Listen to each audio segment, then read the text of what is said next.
Olá pessoal, Alexandre Greco do canal Full Metal Jacket. Dando sequência à série de vídeos que fala sobre explosões em armas de fogo, hoje nós vamos entrar em resistência dos materiais. Nós já vimos nos vídeos passados o que é um aço e como se denomina os aços, então vamos diretamente à resistência dos materiais.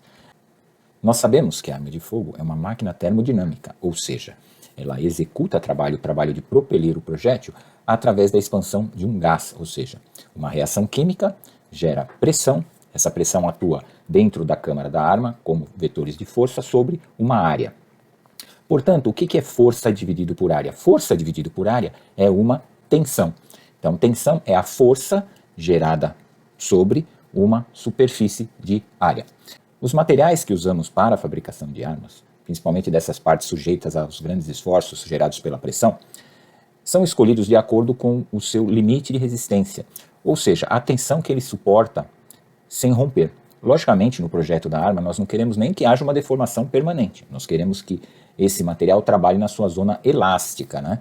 Então, nós precisamos primeiro saber como são obtidas essas tensões características dos materiais, de acordo, lógico, com a sua condição. E depois de posse dessas tensões, nós podemos até calcular as áreas necessárias para resistir às forças geradas pelo propelente. Então eu vou explicar para vocês um diagrama tensão-deformação para nós determinarmos onde estão essas tensões dos materiais, tá ok? Essas tensões que nós vamos usar como parâmetro para nosso projeto, obviamente elas são referentes a cada tipo de material e seu estado. Ou seja, você pode ter um aço 1045 recozido, você pode ter um aço 1045 normalizado, temperado e revenido. E cada um dessas condições vai determinar um diagrama tensão-deformação, uma curva diferente do diagrama tensão-deformação. Nesse caso, para poder explicar para vocês, nos basearemos numa curva de um aço recozido, ou seja, um aço que não tem tratamento térmico. Por quê? Porque ele apresenta uma curva característica e nessa curva nós vamos poder ver todas essas tensões, esses limites de resistência, limite de escoamento, alongamento. Então é mais fácil nós conseguimos determinar todos esses valores através de um material recozido, tá certo, pessoal? Então, como se obteve esse gráfico? Esse gráfico se obteve através de um ensaio que se chama ensaio à tração. Ou seja, tem uma máquina especial que se chama extensômetro e essa máquina sujeita a um corpo de prova padronizado com uma área de seção constante à tração. Executa-se uma força, duas forças em sentido contrário, uma da outra, ou uma parte é fixa e a outra puxa, de forma que a tensão sobre aquela área seja determinada através de uma curva que é essa aqui que nós estamos vendo. Então eu vou explicar para vocês agora como funciona essa curva de tensão-deformação obtida, isso é importante, obtida através do ensaio de tração do material, tá ok? Então vamos lá, pessoal, no que consiste aqui esse diagrama tensão-deformação? Então vamos escrever aqui, tensão, deformação, para gravar bem. Esse diagrama é o seguinte, aqui nós temos a tensão, eu vou chamar a tensão de K. O que é K, pessoal? K é a força que nós vamos aplicar por uma unidade de área, que no caso desse diagrama é fixa. Eu não sei se vocês já viram como é um corpo de prova, mas o corpo de prova basicamente é o seguinte, ele tem uma rosca, certo? Para fixação na máquina em cima, e uma rosca para fixação na parte de baixo da máquina. Ele tem um raio e um pescoço. Um raio e um pescoço, ou seja, essa seção aqui é a que nós esperamos que rompa. Normalmente, essa seção é uma seção circular, certo? Com um diâmetro estabelecido já por norma. Ok, pessoal? Então, esse diâmetro vai ser a parte resistente do corpo de prova. Esse corpo de prova, então, vai ser sujeitado à força de tração, tá certo? No caso aqui, nessas máquinas, essa parte aqui é fixa, tá, pessoal? É uma parte fixa e o cilindro hidráulico faz força aqui.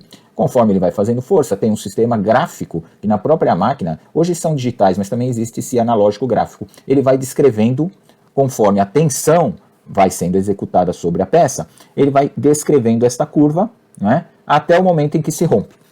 E como é que funciona isso na prática? Na prática é o seguinte, pessoal. Quando você começa a tracionar a peça, essa peça começa a se esticar de acordo com o material. Tem material que tem um limite elástico maior, tem material que é muito restrito o limite elástico. Mas o que acontece? Conforme você aumenta essa força, você vai tendo uma deformação, ou seja, ele vai esticando, certo? Até um determinado ponto. Então, esta primeira parte aqui, eu vou chamar de 1, é a zona, certo? Elástica do material. O que significa a zona elástica? Significa que até esse ponto, que nós vamos chamar de KP, certo? Que também é conhecido como um limite de proporcionalidade, vamos dizer assim. Quando você alcança esse ponto, mas retira a força, a peça retorna ao seu comprimento inicial. Não existe nenhuma deformação residual. Ou seja, você pode esticá-la até esse ponto. Se você retirar a tensão sobre ela, ela volta ao ponto inicial. Isso aqui é o que a gente usa para a mola, né, pessoal? A mola, você vai até aquele ponto, aquela tensão máxima para a mola, nesse limite de proporcionalidade. Quando você tira a força, a mola tem que retornar à posição inicial. Se você ultrapassar essa tensão, o que vai acontecer? Olha, vamos supor que você ultrapasse um pouco a tensão aqui. Quando você retirar a carga, olha só, você vai ter uma deformação residual aqui embaixo. Ou seja, a mola, no caso, cansou, entortou, o material tem deformação. Ele mudou sua característica inicial, tá certo, pessoal? Então, esse ponto aqui é a tensão de proporcionalidade. Se você ultrapassar essa tensão aqui, você vai chegar aqui numa tensão que a gente chama tensão de escoamento, certo? Então, vou chamar de KE, escoamento. Ou seja, a partir dessa tensão, o material começa a se rearranjar internamente. Então, ele começa a modificar a sua estrutura interna. E a partir daí, se você persistir com a ação dessa tensão, você vai chegar no seu limite máximo, ou seja, no seu limite de resistência. Então vamos chamar aqui de KR, KR, que é o limite de resistência, tensão máxima que o material alcança antes de começar a estricção. O que é a estricção, pessoal? Vou até mudar a caneta aqui para vocês entenderem. Quando você chega nesse ponto máximo aqui, o material começa a afinar aqui, ó. Ele começa a diminuir a área. Então, quando ele diminui a área antes de romper, ele automaticamente cai a tensão. Cai a tensão porque não precisa mais tanta força, porque a seção diminuiu. Então, por isso que vocês vão notar aqui, que no caso a nossa, vamos chamar aqui de tensão de ruptura, certo? Ela vai ser um pouquinho menor do que o limite de resistência máximo, simplesmente por causa da diminuição de área, tá, pessoal? Agora, é importante vocês saberem, então, o quê? Que aqui, deste ponto até aqui, enquanto você não tem deformação residual, nós temos a zona elástica. A partir desse ponto até o limite máximo, nós temos a zona plástica, ou seja, a deformação residual. Se você vier com a força até aqui e retirar a força, ó, ela desce aqui, você tem maior deformação residual. E a partir deste ponto aqui, você já tem a ruptura. Então, daqui para cá, desse ponto aqui, nós temos a ruptura do material. Então, pessoal, até agora nós vimos como são obtidas as tensões de um determinado material de acordo com o ensaio de tração. Mas eu quero alertar para vocês o seguinte, que isso aqui foi obtido através da força de tração, não é? Nós temos outras forças que atuam sobre nossa peça, por exemplo, força de compressão, força de cisalhamento, não é? Força de flexão. Então, de acordo com cada tipo de atuação de força, nós vamos ter que obter essas características do material. Quer dizer, o material resiste à tração, o material resiste ao cisalhamento, o material resiste ao esmagamento, determinada tensão. E esses valores são tabelados, certo? E quando nós escolhemos um determinado material, de acordo com o seu tratamento, a sua dureza, o seu estado, nós vamos obter esses valores lá na tabela que nós vamos usar nos nossos cálculos para dimensionar a nossa peça, entendeu, pessoal? Então aqui é com relação à tração, material sujeito à tração. Então o que é importante? Quando você pega uma peça para dimensionar, é você saber quais os esforços que estão agindo sobre essa peça. Então quando você determinar as forças, tudo direitinho, você pode calcular. Se você não tiver a determinação dessas forças, aí você não vai conseguir calcular nada. Por quê? Porque você não vai saber empregar, né, essas características do material. Então no nosso caso aqui de um cano de arma de fogo, o que acontece? Nós temos aqui a parede do cano. Vou desenhar aqui a parede desse cano, certo, pessoal? Internamente a esse cano, houve a queima do propelente e criou-se uma pressão, nós já vimos isso. Essa pressão atua como força, muito rápido, é um verdadeiro impacto que ocorre aqui dentro, mas atua como vetor de força sobre o que, pessoal? Sobre uma área. Então, se você imaginar que ao longo dessa câmara você tem uma área. E o que é força sobre área, pessoal? É aquela tensão que nós obtivemos lá no ensaio. Nesse caso aqui, nós vamos ter, vamos chamar de K, por exemplo, que é a tensão de trabalho. Então, nosso propelente gerou uma tensão de trabalho. Vou botar KT, certo? Se, agora que é importante, pessoal, se essa tensão de trabalho for maior que a tensão admissível do material escolhido, vai haver o quê? Vai haver a deformação e o rompimento, certo? Pode haver só a deformação e pode haver também o rompimento. Então, o que é, deixa eu posicionar melhor aqui, o que é a tensão admissível? Essa tensão admissível, pessoal, não é essa tensão do limite de proporcionalidade. Ela está abaixo. Por que ela está abaixo? Porque ela leva em consideração outros fatores de segurança. Então, essa tensão admissível ela está abaixo da tensão de proporcionalidade, né?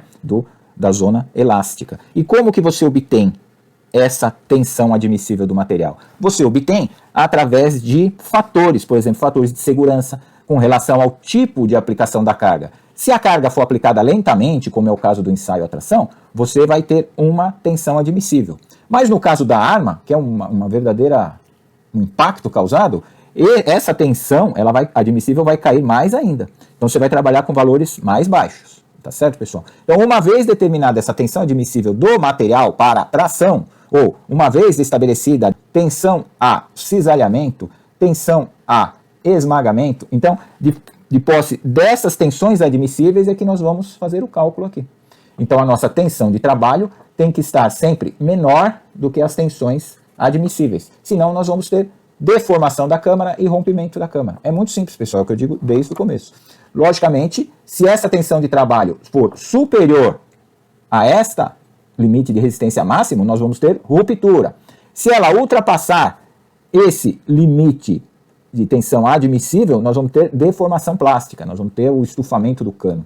Então, por que o cano da arma de fogo, a câmara da arma de fogo explode? Explode porque a tensão de trabalho se tornou superior à tensão admissível do material, pessoal. É isso, certo? Aí, agora, em diante, nós vamos ver por que essa tensão aqui ultrapassa. Nós já sabemos, né, que essa tensão é uma força dividida por uma área. Concorda, pessoal? Então, ou a área está pequena, porque se a área for menor, a tensão vai subir, ou a força está muito alta, que vai fazer essa tensão de trabalho subir também. Então, ou a peça está subdimensionada na sua área resistente, ou a força está muito alta, que é o caso do que, pessoal? Excesso de pressão, certo? Excesso de pressão da munição. Então, é muito simples. Explodiu é por isso. A área subdimensionada ou com relação à força de aplicação. Ah, pode haver outro fator? Pode. Pode ocorrer o seguinte, pode haver uma falha dentro do material. Então, se houver uma falha dentro desse material, você já tem um problema, porque você usou uma tensão admissível que foi conseguida através de um material perfeito, um material que foi ensaiado sem falha interna, sem nenhum problema de trinca, nada disso. Mas, de repente, durante o processo de fabricação do seu cano, ocorreu uma falha. Então, essa falha já fez com que esse cano não correspondesse mais a essa tensão admissível, né? Por isso que é importante o controle de qualidade na fabricação do cano, da câmara, do tambor, do tratamento térmico, tudo isso.